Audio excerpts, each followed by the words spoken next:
안녕하십니까. 2026년 최고 기대작 그리고 흥행작 중 하나죠.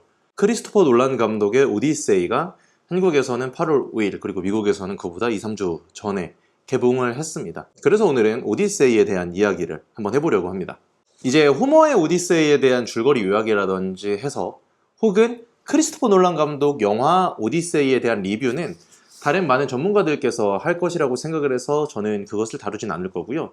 대신 저는 영문학, 크게는 이제 서양 문학을 하는 사람의 입장으로서 크리스토퍼 놀란이 만들어내는 오디세이에서 어떤 부분을 좀 집중해서 봐야 우리가 그 메시지나 의미를 더 잘 파악할 수 있도록 도와주는 몇 가지 질문을 한번 여러분들께 던져보려고 합니다. 먼저 오디세이는 호메로스, 영어식으로 하면 호머죠.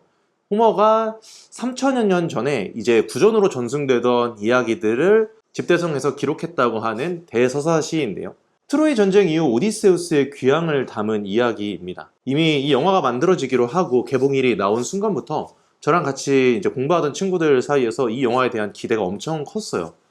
왜냐하면 이미 3000년이 넘는 시간 동안 수많은 사람에 의해서 문학적으로 변형되기도 하고 예술이나 영화에서 수없이 다뤄지기도 한 이 내용을 현대 최고의 영화 감독 그리고 최고의 스토리텔러 중에 한 명인 크리스토퍼 놀란 감독이 만들었을 때는 어떤 방식의 오디세이가 나올까 참 그게 궁금했기 때문인데요. 어떻게 보면 서양 문학, 서양 예술의 근간이 된다고 말할 수 있는 이 오디세이를 과연 크리스토퍼 놀란 감독은 어떻게 자신만의 오디세이로 만들어낼까? 그게 가장 궁금한 포인트였죠.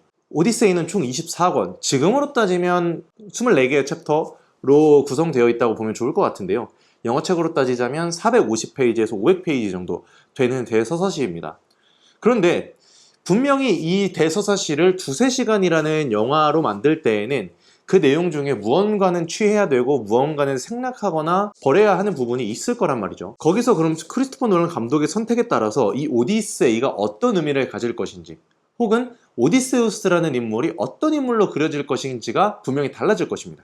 그래서 오늘 제가 드리는 질문을 가지고 여러분들이 영화를 보신다면 크리스토퍼 놀란 감독이 만들고자 하는 오디세이와 그리고자 하는 오디세우스 그리고 다른 인물들은 이런 의미를 가지고 있는 사람들이고 이런 메시지를 가진 이야기이겠구나 라는 것을 여러분들도 조금은 파악하실 수 있지 않을까 싶습니다. 가장 먼저 볼 부분은 오디세이의 이야기 구조인데요. 사실 오디세이는 3000여 년 전에 쓰였다고는 믿기 힘들 정도로 굉장히 흥미로운 구조를 가지고 있습니다. 총 24권의 이야기 중 첫 1권에서 4권까지는 오디세우스의 이야기를 다루는 것이 아니라 오디세우스의 아들 텔레마커스의 이야기로 시작을 하고요. 5권에서 8권까지는 7년 동안 칼립소 옆에서 시간을 보낸 오디세우스가 그 섬에서 탈출해서 파이아캐스인들을 만나는 장면, 그리고 9권부터 12권까지가 우리가 익히 알고 있는 오디세우스의 모험, 그리고 13권부터 24권은 이타카로 돌아간 오디세우스가 어떻게 해서 자신의 위치를 회복하는지에 대해서 쓰여 있습니다. 저는 처음에 이 책을 읽었을 때 이 구성은 지금 그대로 영화로 만들어도 굉장히 흥미로운 구성이 될 것 같다는 생각을 했었는데요. 흔히 요즘 문학이나 영화에서 쓰는 플래시백 같은 기법이 있죠. 그러니까 현재에서 시작을 해서 기억으로 되돌아가서 그것을 따라온 다음에 지금으로 다시 돌아온 그런 기법을 구사하는 것 같기도 하고, 기억 속의 기억 혹은 액자식 구성으로 이미 이 책이 이루어져 있기 때문에 그 이야기 구성 자체만으로 이미 흥미롭게 쓰여졌다고 볼 수 있을 텐데요.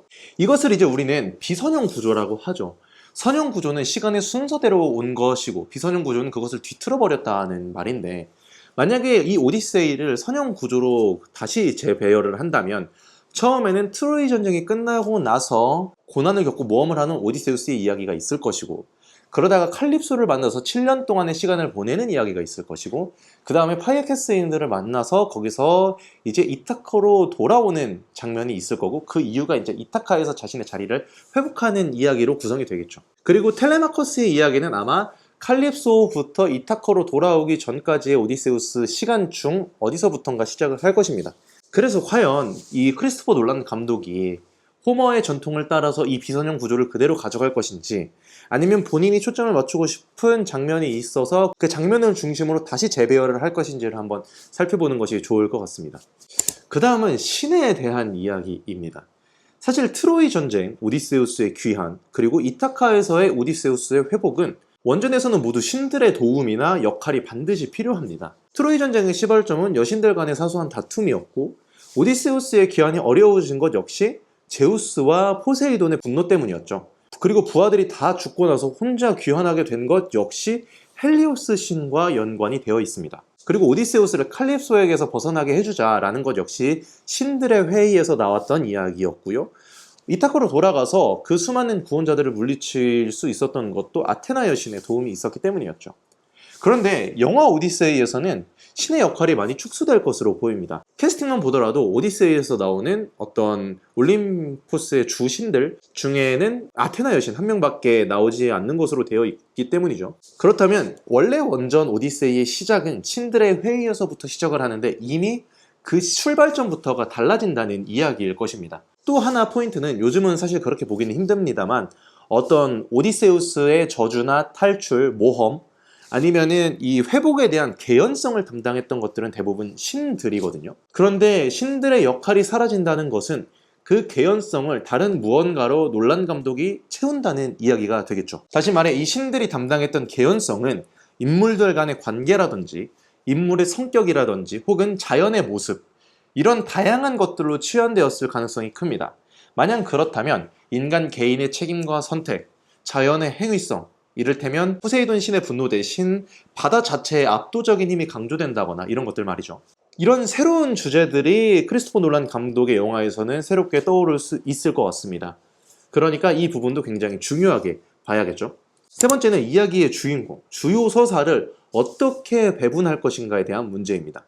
오디세이는 제목에서 알 수 있듯이 오디세우스의 모험과 귀향을 다룬 책인데요. 그런데 앞서 말했듯 원전의 첫 번째 장부터 네 번째 장까지는 오디세우스가 아닌 텔레마커스의 이야기를 다루고 있습니다. 그리고 또 집을 지키고 있는 페넬로페의 이야기도 꽤 중요하게 다뤄지고 있죠. 그렇다면 이 이야기는 오디세우스의 귀향 이야기이기도 하면서 텔레마커스의 성장 이야기 그리고 페넬로페의 가정 수호 이야기이기도 합니다. 먼저 텔레마커스는 가장 중요한 서사이자 그리고 현재까지도 굉장히 많은 모티브를 주고 있는 아버지가 부재한 상태에서 성장하는 아들의 서사인데요. 트로이 전쟁 이야기로 잠깐 되돌아가 보자면 오디세우스는 본인이 낸 꽤 어떤 협약 때문에 이 트로이 전쟁에 어쩔 수 없이 참가하게 됩니다.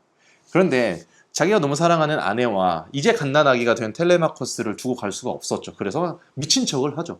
미친 척을 하는데 이제 다른 사람의 꾀를 이기지 못하고 증기질을 하다가 텔레마커스를 피해서 갑니다. 자세한 이야기를 떠나서 이 이야기를 통해 알 수 있는 것은 오디세우스가 떠날 때 텔레마커스는 갓난아기였고 텔레마커스가 기억이라는 걸 할 때부터는 아버지는 이미 부재했다는 상황을 알려줍니다. 그래서 텔레마커스는 아버지로부터 마땅히 받았어야 할 어떤 남성적인 교육과 왕의 아들로서 이어받았어야 할 어떤 권위, 권력, 위엄 등을 아버지로부터 물려받지 못한 상태라는 것이 됩니다. 그래서 구원자들이 집을 점령하고 있을 때 적극적으로 대응하지 못하는 이유이기도 하죠. 원전에서는 아테나 여신의 어떤 도움으로 마음을 고쳐먹고 그 남성성과 어떤 왕가의 혈통을 이은 자로서의 모습을 회복해 나가기 시작을 하는데요. 이 영화에서 어떻게 될지 아직 모르겠지만 분명히 여행을 떠나고 남성으로서 그리고 왕의 피를 이어받은 왕가의 후손으로 성장하는 서사가 분명 그려질 것입니다. 그래야 나중에 오디세우스와 함께 싸우면서 구원자들을 물리칠 수 있을 거니까요. 페넬로페의 이야기 역시 중요합니다. 그녀는 수동적인 인물이라기보다는 오디세우스와 마찬가지로 지혜를 사용해서 집을 수호하고 있는 인물이죠. 사실 오디세우스가 트로이에서 10년이라는 시간을 보내고 귀향하는 데까지 10년이라는 시간을 보냈으니 총 20년이라는 시간을 오디세우스 없이 이 왕국에서 혼자 보냈다고 할 수 있겠는데요. 그것을 이유로 구원자들이 우리 중에 한 명과 결혼해서 이제 이 나라를 다스려야 될 것 아니냐라는 말은 일정 부분 타당해 보이기도 합니다. 이는 그 시대의 여성으로서 간접적이지만 수많은 100명이 넘는 남성들로부터 받는 큰 위협이었을 텐데요. 그녀는 시아버지의 수의를 짜야 한다는 핑계를 대면서 낮에는 수의를 짜고 밤에는 그거 짰던 것을 다시 다 풀어버리죠. 그렇게 3년이라는 시간을 지연을 시킵니다. 하지만 그게 걸려서 큰 위기에 봉착을 하게 되죠. 그런데 오디세우스가 모든 사건을 정리하고 나서 이제 왕으로서의 위엄도 찾았고 아들과의 관계도 이제 회복을 했을 때 마지막으로 남아있던 것이 바로 페넬로페의 시험이었습니다.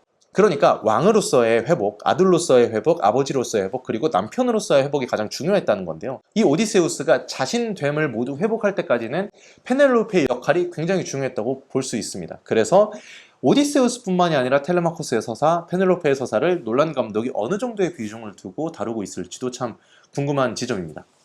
네 번째는 오디세우스를 어떻게 그릴 것인가에 대한 이야기인데요. 익히 우리가 알고 있는 오디세우스는 지혜롭고 호기심이 많은 영웅이죠. 그러나 그는 분명히 아킬레우스처럼 무력이 강한 전사는 아닙니다. 그의 능력은 메티스, 즉 상황에 맞춰 살아남는 지략입니다. 이 오디세우스에 대한 어떤 설명은 오디세우스의 모험에서 직접 드러나기도 하지만 원전에서는 오디세우스를 잘 알고 있는 사람들이 오디세우스를 어떻게 설명하는지에 굉장히 자세하게 나와 있거든요. 변장에 능하고 모욕을 견디면서 때를 기다릴 줄 알고 상대 심리를 잘 읽기도 하고 이야기를 잘 읽어내는 그런 인물입니다. 그런데 그런 오디세우스는 항상 올바른 선택만 하는 인간 혹은 지도자는 분명 아닙니다. 왜냐하면 그의 선택으로 많은 부하들이 죽기도 하고요. 혹은 부하들의 욕망을 컨트롤하지 못해서 사건이 벌어지기도 하거든요. 그래서 오디세이의 각각의 에피소드들을 살펴보면 하나의 독립된 이야기로 완결되는 경우가 많은데 그 이유는 원인과 결과 그리고 해결하는 과정이 뚜렷하기 때문입니다. 그리고 그것이 대부분 오디세우스와 오디세우스 부하들에게 있죠. 뿐만 아니라 오디세우스는 명예욕이 꽤 있는 사람으로 원전에서 그려집니다. 특히 키클롭스인 폴리페모스와의 에피소드에서 그것이 잘 드러났는데요. 폴리페모스와의 사건들을 겪고 오디세우스는 자신을 노바디라고 소개한 것 때문에 지혜롭게 그 위험에서 벗어날 수 있게 되죠. 그런데 모든 위기에서 벗어나 이제 내가 안전하다는 생각이 들었을 때 이 명예욕, 자신의 이름을 알려야 된다는 것 때문에 나는 이타카에서 온 왕 오디세우스고 라에르테스의 아들이다 라고 직접 폴리페모스한테 이야기를 합니다. 오디세우스가 이렇게 자신의 신분을 밝힌 순간 폴리페모스는 아버지인 포세이돈에게 가서 기도를 하고 포세이돈은 진노하여 오디세우스에게 저주를 내리죠. 그 오디세우스가 왜 이랬을까? 오디세우스는 분명 폴리페모스에게 어려움을 주고 무찌른 사람이 나 오디세우스라는 것을 알려주고 싶었기 때문일 것입니다. 여기에서 서사는 폴리페모스 앞에서 노바디 아무도 아니었던 사람이 오디세우스가 된다라는 말과 이어지는데요. 사실 오디세우스는 수많은 위기의 순간에서 혹은 자신이 무기력해질 때 차라리 그때 죽었으면 좋았을 것이라는 이야기를 꽤 여러 번 합니다. 그러니까 아무도 기억하지 못하는 개인으로 죽는 것이 아니라 누구나 기억하는 영웅 오디세우스로 죽어야 한다라는 일종의 영웅 심리가 담겨 있는 것이죠. 그래서 폴리페모스의 이야기와 오디세우스가 자신의 죽음을 선택하기 위해서 하는 말을 이렇게 연결해보면 이 인물은 분명히 명예욕과 어떤 영웅 심리가 있는 인물로 그려집니다. 그래서 이 영화는 이 오디세우스의 이야기를 다루면서 오디세우스의 모습을 어떻게 그릴지가 참 궁금합니다. 분명 영웅적이고 지혜롭고 신들의 사랑을 받는 오디세우스가 있을 것이고 욕망이 있고 부하들을 제대로 통제하지 못하고 거기에 자신의 욕심 때문에 항상 올바른 판단을 하지는 않는 그런 오디세우스가 있을 것이고 분명 자기의 어떤 영웅적인 모습이나 이름을 널리 알리려는 오디세우스가 강하게 충돌을 할 테니까요. 그것이 크리스토퍼 놀란이 보여준 오디세우스의 모습이 중요한 이유겠죠. 다섯 번째는 앞의 이야기와 이어지는데요. 오디세우스의 귀향을 막는 것은 혹은 귀향을 지연시키는 것은 괴물인가 인간의 욕망인가 하는 부분입니다. 사실 오디세우스의 모험은 인간의 여러 가지 욕망을 시험하는 알레고리를 가지고 있습니다. 예를 들어 로토파고스에서 연꽃을 먹는 에피소드는 사람들의 현재의 안락함과 망각의 욕망에 대한 것을 다루고 있고요. 폴리페모스의 섬에서는 호기심과 명예욕, 그리고 키르케에서는 안식과 귀향의 지연 등을 다루고 있다고 할 수 있죠. 각각의 에피소드에서 괴물은 외부의 장애물이지만 실제로 귀향을 무너뜨리는 것은 인간 내부의 욕망인 경우가 많습니다. 특히 세일에는 원전에서는 단순히 아름다운 목소리로 유혹하는 것이 아니라 오디세우스한테 더 현명해질 수 있는 방법, 더 현명해질 수 있을 가능성을 가지고 유혹을 하죠. 과연 영화들은 이 괴물들을 단순한 액션 장면으로서만 사용을 할지 아니면 오디세우스와 동료들이 가진 욕망을 드러내는 상황으로 사용을 할지 궁금합니다. 여섯 번째는 영화가 과연 오디세우스의 모험을 어디에서 완성시키느냐입니다. 원작에서 오디세우스는 24권 중 13권에 이미 이타카에 도착을 합니다. 하지만 작품은 24권까지 계속되죠. 이 말인즉슨 집에 도착하는 것이 집을 되찾는 것과 같다는 말은 아니라는 것입니다. 영화적 흥미, 관객들의 눈을 즐겁게 하기 위해서는 분명히 앞서 오디세우스가 괴물들을 만나고 고난과 역경을 겪는 그 에피소드에 집중을 하겠죠. 그런데 원문의 절반이 이타카에 도착하고 나서 자신의 자리를 되찾기 위한 싸움이라는 사실에 비추어 보면 분명 이야기는 귀향의 완성을 단순히 집에 돌아가는 것이 아니라 자신을 찾고 자신의 자리를 회복하는 것에 있다고 말하고 있습니다. 따라서 그에게 주어진 퀘스트는 텔레마커스에게 아버지로서 인정받고 하인들에게 주인으로서 인정받고 라에르테스에게 아들임으로 인정받을 뿐 아니라 페넬로페에게 남편으로 인정받아야죠. 그리고 마지막에 자신이 죽인 구원자들에 대한 복수를 어떻게 해결할 것인가까지 남아 있습니다. 이러한 것들이 원문의 후반부에서 나오는데 사실 이렇게 진행한다면 제가 생각할 때는 영화적으로 긴장감이 많이 떨어질 수 있을 것 같거든요. 그래서 영화가 어디서 끝나는지 그리고 어떤 회복을 가장 중요하게 다룰 것인지가 놀란 감독이 영화 오디세이에서 보여주고자 하는 어떤 메시지이지 않을까 싶습니다. 그리고 여기서 우리는 귀향서사가 단순히 집으로 돌아가는 것이 아니라는 점에 주목을 해야 될 텐데요.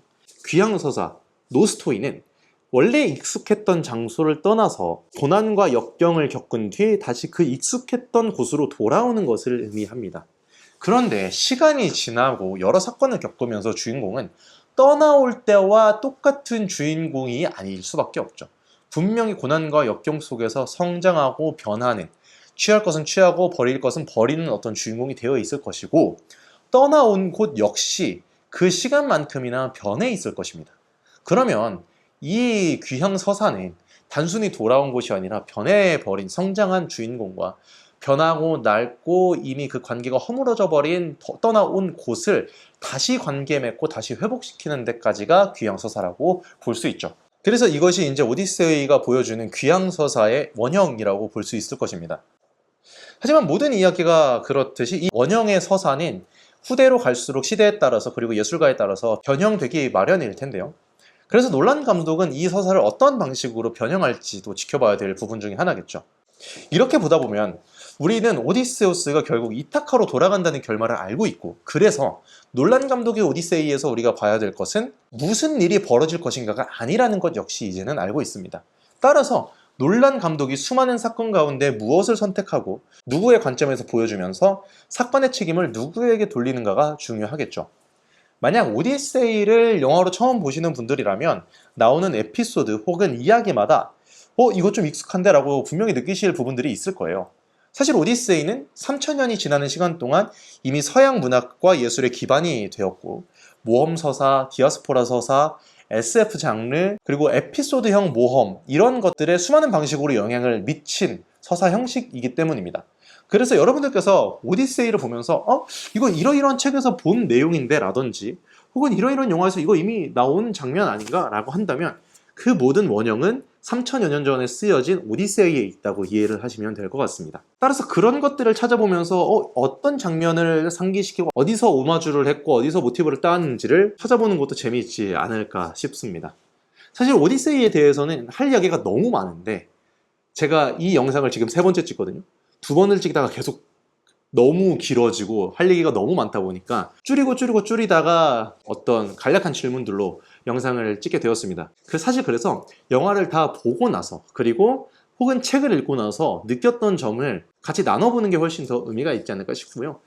다시 말하지만 오늘 제가 여러분들께 전달드린 이야기와 질문들은 여러분들이 크리스토퍼 놀란 감독의 오디세이를 더 의미 있게 보고 그 메시지를 잘 받아들이는데 도움이 되었으면 하는 마음에서 이 컨텐츠를 만들었다는 거 꼭 알고 그리고 영화를 재밌게 보고 오셨으면 좋겠습니다. 그러면 오늘은 여기까지 하고 영화 재밌게 감상하시고 또 의견 나눠주세요. 저는 다음에 또 재밌는 책으로 찾아오겠습니다.